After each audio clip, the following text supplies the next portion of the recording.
Hi friends, मैं अजय आप लोगों का आदिशक्ति एकेडमी पे स्वागत करता हूं। फ्रेंड्स, जैसा हम लोगों का लूसेंट ऑब्जेक्टिव चल रहा था तो लूसेंट ऑब्जेक्टिव के अंतर्गत हम लोग पढ़ रहे थे भारतीय राज्य व्यवस्था और उसके अंतर्गत हमारे 2 चैप्टर कंप्लीट हो चुके थे। तो जिन लोगों ने पिछले वीडियो नहीं देखे हैं, अगर वो देखना चाहते हैं तो हमारी प्लेलिस्ट में जाके वो पिछले वीडियो को देख सकते हैं। इस वीडियो में हम चैप्टर 3 संविधान की प्रस्तावना से संबंधित जो क्वेश्चन है उसको देखते हैं।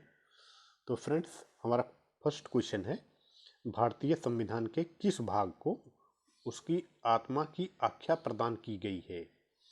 ए प्रस्तावना, बी मौलिक अधिकार, सी राज्य के नीति निर्देशक तत्व या डी संविधान के सभी अनुच्छेद।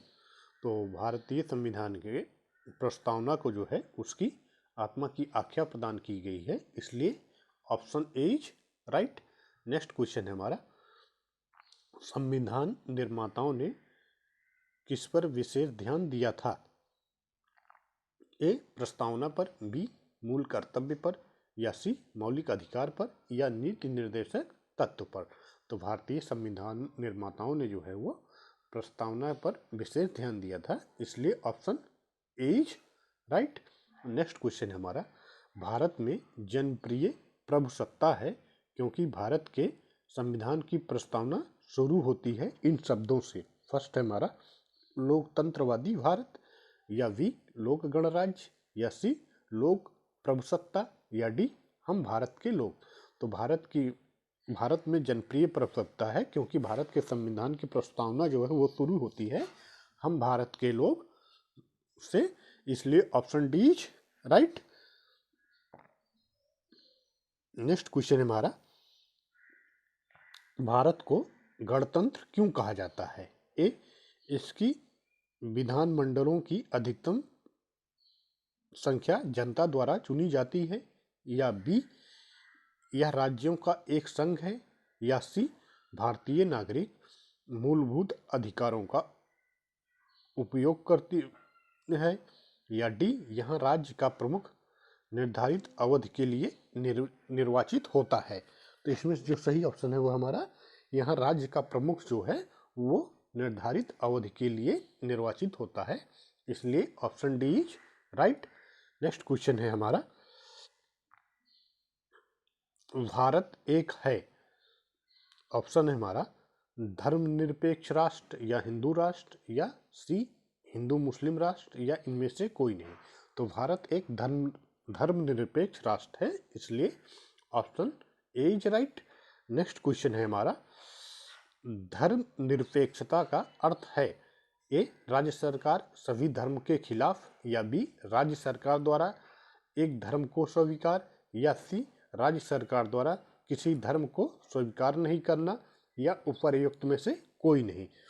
तो धर्मनिरपेक्षता का अर्थ जो है वो राज्य सरकार द्वारा किसी धर्म को स्वीकार नहीं करना है, इसलिए option C is right.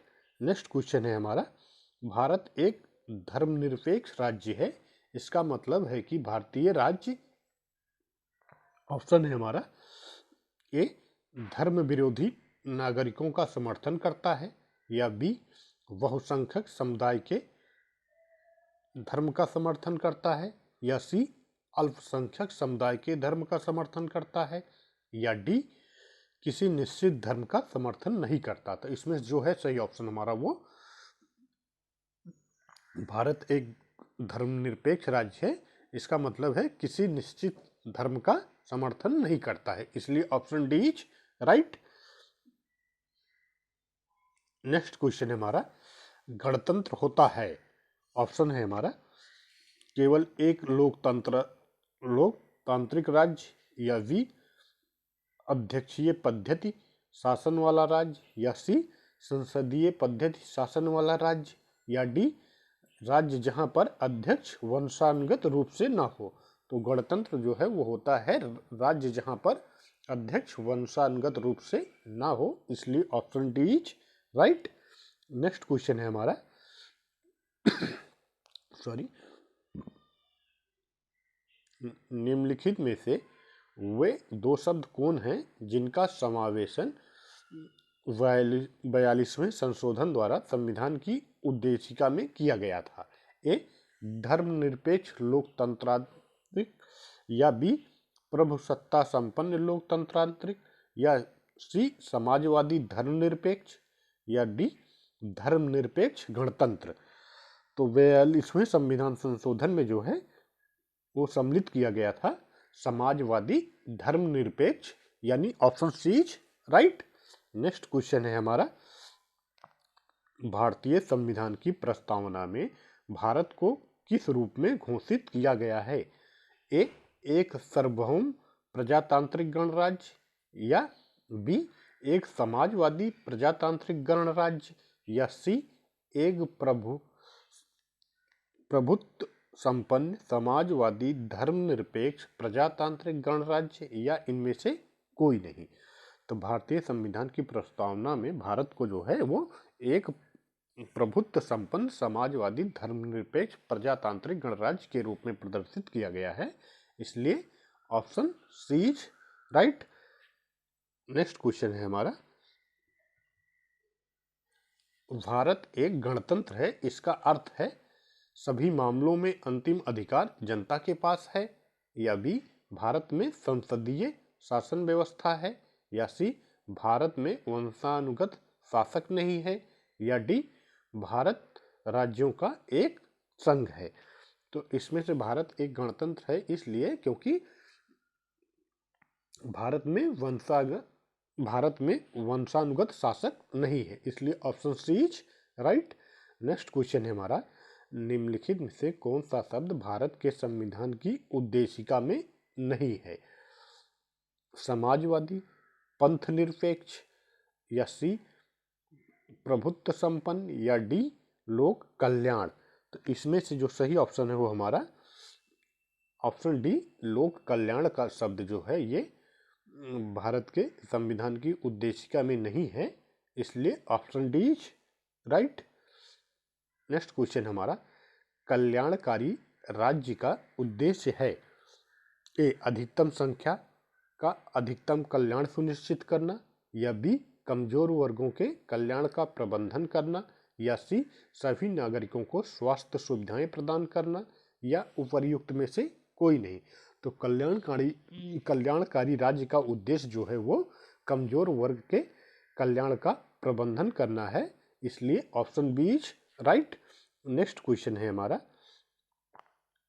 Bharat को एक गणराज्य मुख्य रूप से माना जाता है क्योंकि ऑप्शन है हमारा राज्याध्यक्ष का चुनाव होता है, या बी, उसे 15 अगस्त 1947 को स्वतंत्रता मिली थी, या सी, उसका अपना लिखित संविधान है, या डी, उसकी सरकार संसदीय प्रणाली के अनुसार है। तो भारत को एक गणराज्य के रूप में माना जाता है क्योंकि भारत के राज्याध्यक्ष का चुनाव होता है, यानी A option is right. Next question है हमारा, भारतीय संविधान की प्रस्तावना के सिलसिले में निम्नलिखित में से कौन सही क्रम है? ऑप्शन ए, गणतंत्र, जनवादी, धर्मनिरपेक्ष, समाजवादी, सार्वभौम, सत्ता संपन्न। बी, सार्वभौम, सत्ता संपन्न, समाजवादी, जनवादी, धर्मनिरपेक्ष, गणतंत्र, या सी, सार्वभौम, सत्ता संपन्न, जनवादी, धर्मनिरपेक्ष, समाजवादी, गणतंत्र, या डी, सार्वभौम, सत्ता संपन्न, समाजवादी, धर्मनिरपेक्ष, जनवादी, गणतंत्र। तो इसमें से जो सही क्रम हमारा है उद्देशिका में वो है हमारा सार्वभौम, सत्ता संपन्न, समाजवादी, धर्मनिरपेक्ष, जनवादी, गणतंत्र, यानी option D is right. Next question है हमारा, संविधान की प्रस्तावना में प्रयुक्त शब्द सेकुलर का अर्थ है सभी नागरिकों को धर्म एवं उपासना की स्वतंत्रता, या बी, एकेश्वरवाद, या सी, बहुदेववाद, या डी, सभी धर्मों की अस्वीकृति। तो इसमें से जो सही ऑप्शन है हमारा संविधान की प्रस्तावना में प्रयुक्त शब्द सेकुलर का अर्थ है सभी नागरिकों को धर्म एवं उपासना की स्वतंत्रता, इसलिए option A is right. Next question है हमारा, शब्द धर्मनिरपेक्ष भारत के संविधान की प्रस्तावना में जोड़ा गया था, इस विषय में निम्नलिखित कथनों में से कौन सही है? यह वर्ष 1976 में जोड़ा गया था, या यह 44वें संविधान संशोधन द्वारा जोड़ा गया था, या यह 42वें संविधान संशोधन द्वारा जोड़ा गया था, या यह मूल प्रस्तावना में था। तो इसमें से जो हमारा सही ऑप्शन है वो है फर्स्ट, यह वर्ष 1976 में जोड़ा गया था और यह 42वें संविधान संशोधन द्वारा जोड़ा गया था, यानी 1 और 3 ऑप्शन जो है वो सही है। 1 और 3 किस में दिया है हमारा? B, option B is right. Next question है हमारा, भारतीय संविधान की प्रस्तावना में लिखित हम भारत के लोग से क्या अर्थ है? ए, भारतीय गणतंत्र की प्रभुसत्ता जनता में निहित है, या बी, संविधान का निर्माण भारत की जनता द्वारा हुआ है, या सी, संविधान निर्माता भारत की जनता का प्रतिनिधित्व करते हैं, या डी, भारत का संविधान भारत की जनता की सहमति पर आधारित है। तो इसमें से जो सही ऑप्शन है हमारा, भारतीय संविधान की प्रस्तावना में लिखित हम भारत के लोगों का अर्थ जो है वो है संविधान का निर्माण भारत की जनता द्वारा हुआ है, इसलिए option B is right. Next question है हमारा, समाजवाद का अर्थ है ए, सामाजिकरण, या राष्ट्रीयकरण, या सी, सामाजिक न्याय, या डी, सामाजिक स्पर्धा। तो समाजवाद का जो अर्थ है वो सही है सामाजिक न्याय, तो इसलिए option C is right. Next question हमारा, 42वें संविधान संशोधन द्वारा प्रस्तावना में निम्नलिखित में से कौन सा शब्द जोड़ा गया? ए, लोकतांत्रिक, बी, न्याय, या सी, समाजवाद, या डी, राजनीतिक। तो 42वें संविधान संशोधन द्वारा प्रस्तावना में समाजवाद शब्द जोड़ा गया था, इसलिए option C is right. Next question है हमारा, भारतीय संविधान की आत्मा किसे कहा जाता है? ए, प्रस्तावना को, मूल अधिकार को, या राज्य के नीति निर्देशक तत्व को, या उपर्युक्त सभी। तो भारतीय संविधान की आत्मा जो है वो प्रस्तावना को कहा जाता है, इसलिए option A is right. Next question है हमारा, भारत में लैंगिक सार्वभौमिकता है क्योंकि संविधान की प्रस्तावना प्रारंभ होती है हम भारत के लोगों शब्द से, या जनता के जनतंत्र शब्द से, या जनता के लोकतंत्र शब्द से, तो या डी, प्रजातंत्रीय भारत शब्दों से। तो आप सभी को मालूम है इसका आंसर कि भारत की प्रस्तावना जो है वो हम भारत के लोग शब्द से स्टार्ट होती है, इसलिए option A is right. Next question है हमारा, भारतीय संविधान की प्रस्तावना पर किस क्रांति का प्रभाव नहीं झलकता? ए, फ्रांसीसी क्रांति, या बी, अमेरिकी क्रांति, या बोल्शेविक क्रांति, या चीन की क्रांति। तो भारतीय संविधान की प्रस्तावना पर जो है वो चीन की क्रांति का प्रभाव जो है देखने को नहीं मिलता है, इसलिए option D is right. Next question है हमारा, मूल भारतीय संविधान के अनुसार भारत एक है प्रभुत्व संपन्न लोकतांत्रिक गणराज्य, या प्रभुत्व संपन्न धर्मनिरपेक्ष समाजवादी गणराज्य, या सी, प्रभुत्व संपन्न धर्मनिरपेक्ष लोकतंत्रात्मक गणराज्य, या डी, प्रभुत्व संपन्न समाजवादी लोकतंत्रात्मक गणराज्य। तो मूल भारतीय संविधान के अनुसार भारत एक प्रभुत्व संपन्न लोकतंत्रात्मक गणराज्य है, इसलिए option A is right. Next question है हमारा, भारतीय संविधान के अंतर्गत भारतीय लोकतंत्र के आदर्शों को हम कहाँ देख सकते हैं? ए,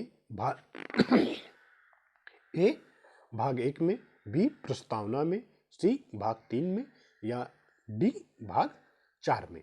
तो संविधान के अंतर्गत भारतीय लोकतंत्र के आदर्शों को हम प्रस्तावना में देख सकते हैं, इसलिए option B is right. Next question है हमारा, 42वें संविधान संशोधन अधिनियम 1976 द्वारा प्रस्तावना में किस शब्द को नहीं जोड़ा गया? धर्मनिरपेक्ष, समाजवादी, गुट निरपेक्ष या एकता और अखंडता को? तो 42वें संविधान संशोधन अधिनियम 1976 द्वारा प्रस्तावना में जो है वो नहीं जोड़ा गया था गुट निरपेक्ष को, इसलिए option C is right. Next question है हमारा, भारतीय संविधान की प्रस्तावना के बारे में कौन सा कथन सही है? ए, समाजवादी धर्मनिरपेक्ष शब्द 1950 में लागू संविधान के अंग थे। बी, उक्त शब्द 1976 में संशोधन द्वारा जोड़ा गया। या सी, उक्त शब्द 1985 में संशोधन द्वारा जोड़े गए। या डी, उक्त शब्द संविधान की प्रस्तावना के अंग नहीं है। तो इसमें से जो सही ऑप्शन है हमारा वो ऑप्शन बी, उक्त शब्द 1976 में संशोधन द्वारा जोड़ा गया था, इसलिए ऑप्शन बी इज राइट। तो फ्रेंड्स, इस वीडियो लेक्चर में हम लोग टोटल 27 क्वेश्चन करते हैं। नेक्स्ट आगे के क्वेश्चन हम अगले वीडियो में देखेंगे। अगर आप लोगों को फ्रेंड्स वीडियो अच्छा लगा हो तो please like, subscribe and share. Okay, thank you so much.